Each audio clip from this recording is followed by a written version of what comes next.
Talk to me about Absolute Batman. I mean, did you expect, readers to connect with it so strongly, this quickly, 2 years and some change after its release? No, I mean, I never expected readers to connect with it as enthusiastically as they have. It's been like an incredible surprise and joy. I mean, for us, we were really hoping it would just be a sustainable book somewhere in the middle of DC Comics. I mean, it was just an idea that I had with Nick Dragata to sort of invert the mythology, and after talking to my kids, where it felt like my teenage years, for them, some of the things that felt not as cool or exciting about Batman were his wealth, his resources, the fact that he's, the guy that always instills order, Joker is chaos. So the feeling came like, what if we make a Batman that, would really be heroic in their eyes in a different way, and so a Batman that faces more struggles, that's working class, and is part of the community and has friends that are going in different directions like all the villains, and then Joker would be the order in the system and the thing you can't change,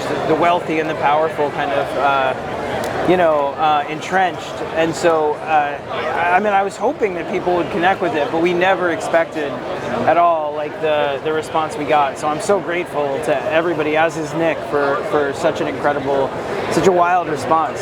Absolutely. And you took away Bruce's wealth and a lot of the things that traditionally we associate with Batman and with Bruce.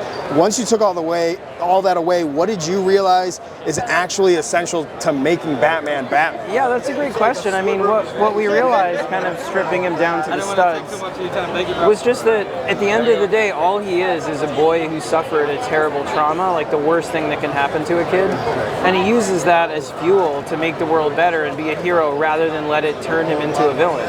And if you take him as just that, he's this incredibly simple, resonant, emotionally impactful, concept.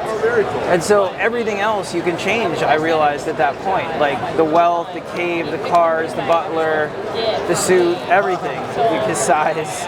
And so it became about adjusting all of those things to be now in service of somebody who's coming up from the streets to fight people up here. Totally. Yeah. We waited yesterday, 2 hours? These guys have been waiting for, 2 hours. You're coming to these conventions, meeting the fans. What's the most rewarding part of this for you, just personally speaking? I mean, it's that. I came to these cons when I was a kid with my dad. I mean, I have, pictures of me at 6, 7, 8, going to Big Apple Con, going to New York Comic Con, and meeting your favorite creators or creators whose work moved you in some way, and getting to speak to them and say, I connected with this, was such a joy at that age. And now to be able to be on the other side of the table and, say thank you to fans for giving the books a shot and for hopefully connecting with them in one way or another is the best feeling. I mean, I know it sounds like PR, but it's not.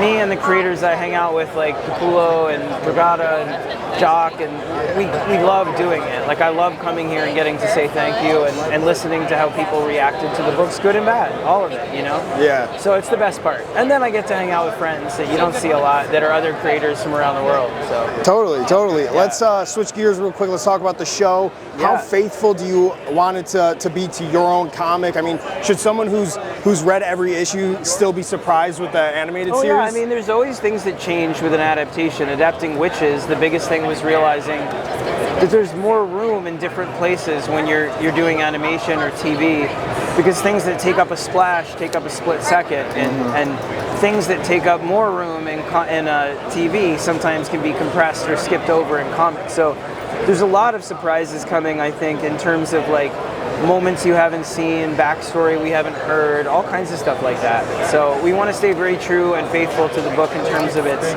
spirit, its story, its look and feel.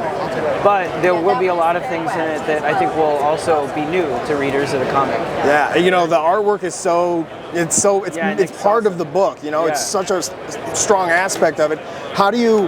Is there any challenges with taking that visual of Nick's artwork and bringing it over to animation, and what does that look like, and how are you going to make that feel? We're still really in the infant stages of it. I mean, right now we're just looking at different places. So some of the early test animation we've seen, though, is really phenomenal. So I mean, everyone gets the assignment, it seems like, which is to, again, like adapt the artistic world of this book in a way that feels both true to the book, but, you know, also leans into the things that are special about animation.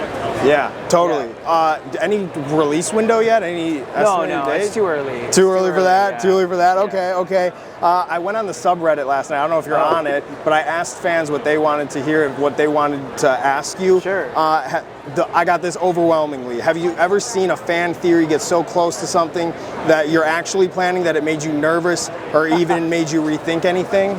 I've definitely seen fan theories that have gotten it right, and fan theories that are out there that are like right on point about where we're headed, and some that are like very off. But I never change what I'm doing for those reasons. You know, I like always, I don't really try and take it as we're on the right path or the wrong path, given what fans expect. I always just try and be like, if Nick and I planned it and have it ahead, you know, hopefully people will like it. But one thing I will say is like, thank you to all the people on that subreddit, which is amazing, for all the passion and all of the you know, engagement with the story. I love seeing fan theories and all of that. So I don't look at any of them until I really know what we're doing, because then I want to make sure, like, I have to know what we're doing before I dive into what we could be doing. So totally. Yeah. Over that, and overwhelmingly, I got a bunch of questions about the Robins. So, what can you tell us about their future in the universe, and should Jason Todd fans be paying particularly close attention? Yeah, I mean, like, all of the fans of all the Robins should be paying attention, because they're in the book a long time. Like, their story, Jason's story, Dick's story, Tim, a lot, like everybody, Duke, Steph, like all of that stuff is takes a lot of center stage over the course of the next 2 years. Yeah. So they're not going anywhere, and their conflicts, their journeys, all of that's right front and center. So totally. Yeah, there's a lot coming. Final question: can you give me one tease about the future of Absolute Batman that you might not be able, or probably shouldn't give me, that I can have? No, I don't want to give too many spoilers. I'll just say that I promise, like, something happens in 25 that will spin the book in a direction that I don't think anyone will guess. Okay. All right. Sweet. Cool. Any other